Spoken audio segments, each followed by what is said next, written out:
ഇറാഖിലെ യുദ്ധം നടക്കുന്ന സമയത്ത് ഒരു അഭയാർത്ഥി ക്യാമ്പില് ഒരു ചെറിയ കുട്ടിക്ക് അടിയന്തരമായി രക്തം ആവശ്യം വന്ന്.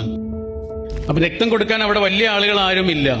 അവസാനം രക്തം കൊടുക്കാൻ വന്നത് അധികം പ്രായമൊന്നായിട്ടില്ലാത്ത ഒരു കുട്ടി തന്നെയാണ്. അവൻ രക്തം കൊടുക്കാൻ തയ്യാറാണ്. പക്ഷേ രക്തം കൊടുക്കുന്നതിന് മുമ്പ് അവൻ അവന്റെ ഉമ്മയെ ഒന്ന് കാണണം. ഉമ്മയെ കണ്ടേ പറ്റൂ. അപ്പൊ ആളുകൾ അവരോട് പറയുന്നുണ്ട് പെട്ടെന്ന് കൊടുത്തൂടെ എന്നൊക്കെ. പക്ഷെ അവൻ ഉമ്മയെ കണ്ടേ പറ്റുള്ളൂ.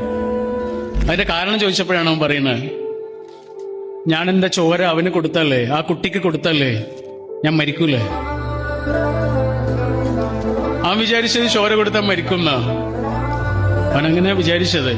പക്ഷെ അത്ഭുതം എന്താണെന്നറിയാം, അവനതിന് തയ്യാറായിട്ടാണ് വന്നിരിക്കുന്നത്. മരിക്കാൻ തയ്യാറായിട്ടാണ് വന്നിരിക്കുന്നത്. ആ കുട്ടിയുടെ പേരാണ് വലിയ മനുഷ്യൻ. അവന്റെ ഉള്ളിലുള്ളതിന്റെ പേരാണ് സ്പിരിച്വാലിറ്റി.